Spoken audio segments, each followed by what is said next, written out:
విద్యార్థులు చెడు వ్యసనాలకు సోషల్ మీడియాకు దూరంగా ఉండాలని కోవూరు ఎమ్మెల్యే వేమిరెడ్డి ప్రశాంతి రెడ్డి సూచించారు. కోవూరులోని సోషల్ వెల్ఫేర్ వసతి గృహాలలోని విద్యార్థులకు ప్రభుత్వం అందజేసిన కిట్స్ ని అందించారు. ఈ సందర్భంగా ఆమె మాట్లాడుతూ ముఖ్యమంత్రి చంద్రబాబు నాయుడు, డిప్యూటీ సీఎం పవన్ కళ్యాణ్, విద్యాశాఖ మంత్రి నారా లోకేష్ విద్యా వ్యవస్థ కోసం, విద్యార్థుల సంక్షేమం కోసం అనేక పథకాలు తీసుకొస్తున్నారని, వాటిని విద్యార్థులు సద్వినియోగం చేసుకోవాలన్నారు. సోషల్ మీడియాకు దూరంగా ఉండి తల్లిదండ్రులు, గురువులకు, పాఠశాలలకు మంచి పేరు తెచ్చి ఉన్నత స్థానానికి చేరాలని ఆమె సూచించారు. అదేవిధంగా వసతి గృహాలలో పర్యావరణ పరిరక్షణతో పాటు పరిసరాల పరిశుభ్రత ముఖ్యమని సూచించారు.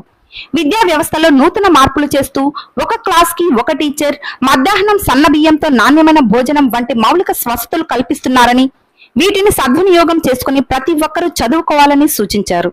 ఈ కార్యక్రమంలో విద్యార్థులు, హాస్టల్ వార్డెన్లు, కూటమి నాయకులు పాల్గొన్నారు.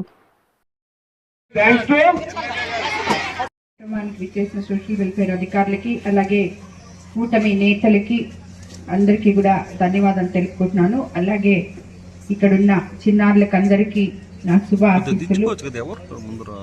మీ అందరూ మొహాల్లో నవ్వు చూస్తుంటే ఫస్ట్ టైము మన ముఖ్యమంత్రి సీఎం చంద్రబాబు నాయుడు గారు ఎప్పుడు కూడా పేద ప్రజల కోసం ఆలోచిస్తూ ఉంటారు, వాళ్ళకి అండగా నిలబడతారు, ప్రజలకి ఏమేమి అవసరమో అవన్నీ చూస్తారు అని మనకు అందరికీ తెలుసు. ఆయన అనుభవంతో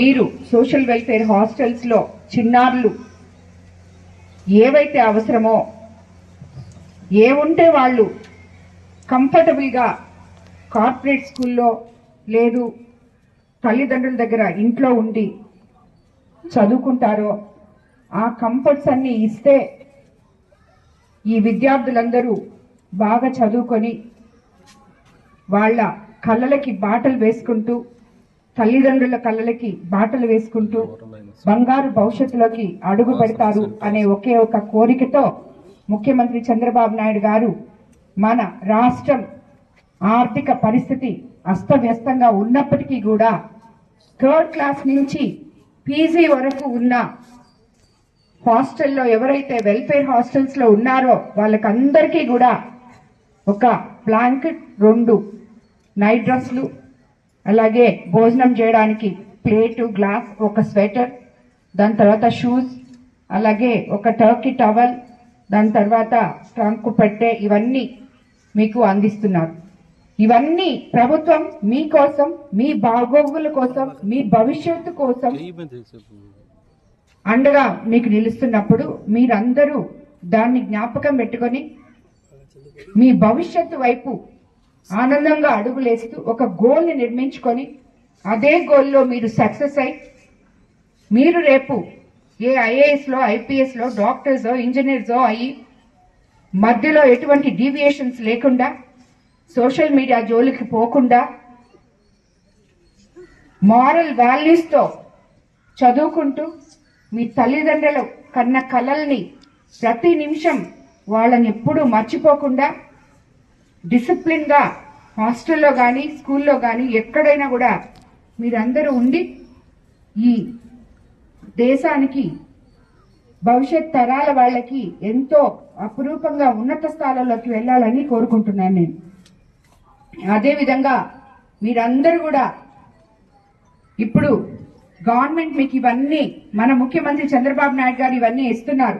ఆల్రెడీ మన యువ నాయకులు నారా లోకేష్ బాబు గారు ఒక క్లాస్ కి ఒకే టీచర్ కాన్సెప్ట్ తో మీకు మంచిగా చదువు చెప్పిస్తున్నారు, మధ్యాహ్నం భోజనం మంచిగా పెడుతున్నారు. అలాగే హాస్టల్లో మీకు నైట్ కూడా భోజనం బాగుందని అనుకుంటాను నేను. ఇక్కడ ఉన్న పిల్లలందరూ 10th క్లాస్ వరకు ఉన్నట్టున్నారు. ఒక 4 10th క్లాస్ పిల్లలు ఇప్పుడు లేసి మీరు చెప్పాలి మీ హాస్టల్లో మీకు ఎలా ఉంది ఏంటి అని చెప్పి, అన్ని నిజాలే చెప్పాలి, గుర్తుపెట్టుకోవాలి. సో ఇవన్నీ మనకి ఇస్తున్నప్పుడు మీరు మీ హాస్టల్ కూడా పరిశుభ్రంగా, మేము ఇన్ఫ్రాస్ట్రక్చర్ అంతా చేసి మీకు మీ దగ్గర ఇచ్చినప్పుడు, ఇవన్నీ మీకు ఇచ్చినప్పుడు మీకు మీకన్నా చిన్న వాళ్ళు ఉన్న 9th class, 8th class, 7th class నా పిల్లలకి అందరికీ 10th క్లాస్ పిల్లలు ఎలా పరిశుభ్రంగా ఉండాలి, వాళ్ళ పరిసరాలు ఎలా శుభ్రంగా పెట్టుకోవాలి, మీకు మీరుగా హాస్టల్ని ఎలా మెయింటైన్ చేసుకోవాలి, ఆదివారం పూట అనుకోండి, ఒక 2 గంటలు దానికోసం మీరు కష్టపడాలంటే మీ హాస్టల్, మీ చుట్టుపక్కల పరిశుభ్రంగా ఉన్నప్పుడు మీరు చదువుకోవడానికి కూడా ఆ వాతావరణం మీకు ఎంతో ఉపయోగపడుతుంది. కాబట్టి ఇవన్నీ గుర్తుపెట్టుకొని మీరు చక్కగా చదువుకోవాలి. అందరికీ all the best. Congratulations once again. CM గారు ఇచ్చిన ఈ అపురూపమైన కానుకకి మీరందరూ కూడా దాన్ని ఉపయోగించుకొని ఇంకా బాగా చదువుకోవాలని చెప్పి, ఇంకా మంచి రిజల్ట్స్ వచ్చేసారి రావాలని చెప్పి కూడా అందరినీ కోరుకుంటున్నాను.